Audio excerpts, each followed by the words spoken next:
కారణం ఏంటంటే ఆవిడ ఉంటే ఇంట్లో ఎప్పుడు చక్కగా ఉంటుంది.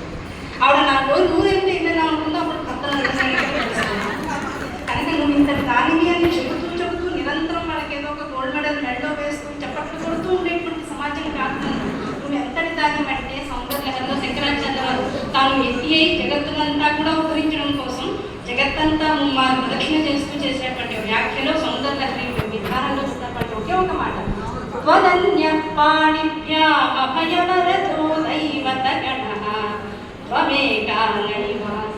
ఆవిడ ఏం చెప్తారు? అమ్మ, జగత్తులో ఉన్నటువంటి మా అమ్మ, నన్ను కన్నటువంటి తల్లి అమ్మ అనబడేటువంటి నీ యొక్క స్వరూపాన్ని మా దేవతా మండపం ఉన్నటువంటి గృహంలో ఒక మూర్తిగా దర్శనం చేయించింది. అది ఎలా ఉంది? చేతిలో రకరకాల ఆయుధాలను పట్టుకుని ఉంది.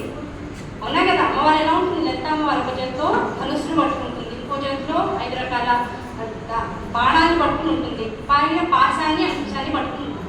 ఇలా అమ్మవారిని చూసి చూసి చూసి అమ్మంటే ఇలా ఆయుధాలు పట్టుకుంటుందేమో అనేటువంటి స్థితిలో మేము ఉండిపోయాం. అలా ఉండిపోతే కొన్నాళ్ళకి ఏమైంది, మా అమ్మ ఇది అమ్మ అమ్మ అని చెప్తూ ఉంటే మూర్తిని చూసి ఆనందించడం వరకు అర్థమైంది.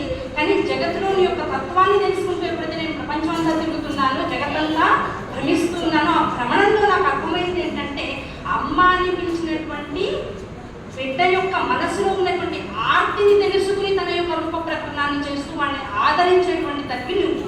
కనుక ఆయుధాలని దేనికోసము అంటే మనసు సరిగా లేకుండా నేను పూజలు చేస్తున్నాను అనేటువంటి పటాటోపాలతో చేసేటువంటి వాడి యొక్క మనసుని సరిదిద్దడం కోసమే తప్ప జగత్తులో ఉన్నటువంటి బిడ్డలందరినీ సంరక్షించేటువంటి తల్లికి ఏ ఆయుధము అక్కడ ఆవిడ ఒక ప్రకటనమే ఆయుధం. ఆవిడ అక్కడ రావడమే అతిపెద్దదైనటువంటి విషయం. కనుక ఈ భారతదేశంలో అమ్మ అనేటువంటిది అతి గొప్పదైనటువంటి స్థితి. ఆ స్థితిలో బిడ్డ యొక్క మనసుని తెలుసుకుని తల్లి ప్రకటన అవడమే, ఆ బిడ్డ యొక్క మనసుని అర్థం చేసుకుని వాడికి తగ్గట్టుగా తనని తాను మార్పులు చెందించుకుంటూ ఉండడం. అంటే స్త్రీ అంటే మార్పు చెందుతూ ఉండడమైనా ఆవిడకి ఒక నిర్వహణ స్థితి లేదా అంటే అలా లేకుండా ఉండడమే స్త్రీ యొక్క అసలైన పరిస్థితి. అదే ఆవిడకి బలం. ఇవాళ ఇక్కడ కూతురుగా పుట్టాం ఒకరి ఇంట్లో, ఇంకొకరి ఇంట్లో భార్యగా వెళ్ళాం, కోడలుగా వెళ్ళాం, ఇంకో పిల్లలకి తల్లి వెళ్ళాం. చాలా మందితో ఆంటీలను పిలిపించుకుంటూ ఉంటాం, అత్తలను పిలిపించుకుంటాం, పిల్లలను పిన్ని అని పిలిపించుకుంటూ ఉంటాం. ఇన్ని మార్పులు చెరుపులతో ఏ రూపమైతే ఉందో అందరూ దీని ద్వారా గ్రహించేది పిలుపు నోటి ద్వారా పిలిస్తే భావన లోపల మాత్రం అమ్మ అనేటువంటి భావనతోనే అనుకోవచ్చు. కనుక స్త్రీ అంటే భావన ఏమిటి? హిందుత్వంలో భారతీయతలో అంటే అమ్మ. కనుక అమ్మని తెలుసుకోవాలంటే నువ్వు చేసేది ఏమిటి అంటే అంతర్జాతీయ మహిళా దినోత్సవాన్ని చేసుకోవడం అనేటువంటి మన ఆంతరంగికమైనటువంటి పర్సనల్ అయినటువంటి విషయం. కానీ చేసుకోవడం వల్ల ఏం కలుగుతుంది అంటే అంతర్జాతీయ స్థాయిలో భారతీయతలో ఉన్నటువంటి గొప్పతనం, ఆ స్త్రీ యొక్క గొప్పతనం మొత్తం ప్రపంచానికి అంతటి కూడా తీసుకొని మనం చెప్పగలిగేటువంటి సామర్థ్యత మనకి. కనుక మనకి మనమే డబ్బు కొట్టుకోవడం కాదు, మన స్థాయి అక్కడ దాకా వెళ్ళాలి. బాత్రూముల కోసం స్త్రీలందరూ కూడా ఉద్యమం చేసినటువంటి రోజుల దగ్గర నుంచి వేరే వేరే దేశాల్లో ఉన్నటువంటి ఉద్యమాన్ని మనం ఇలాగే తెలుసుకున్నాం. ఇక్కడ ఇప్పుడు కావాల్సినటువంటి ఉద్యమం ఏమిటంటే మా అమ్మ మొత్తం జగత్తులంతటినీ ఉద్ధరించగలిగేటువంటి తల్లి. ఆవిడ పాదాలు పట్టుకుంటే కలిగేటువంటి ఏమిటి? తనీయాంశం పాంసం తవచరణ పంకేరు హపం. నీ యొక్క శిరస్సు, నీ యొక్క పాద ధూళి మా శిరస్సు మీద పడిందంటే మా జీవితాలు మారిపోతాయి. ఎలా మారిపోతాయి? విష్ణుమూర్తి మొత్తం ఇక్కడ జరిగేటువంటి స్థితి కారణం అంతా చేయగలుగుతున్నాడు.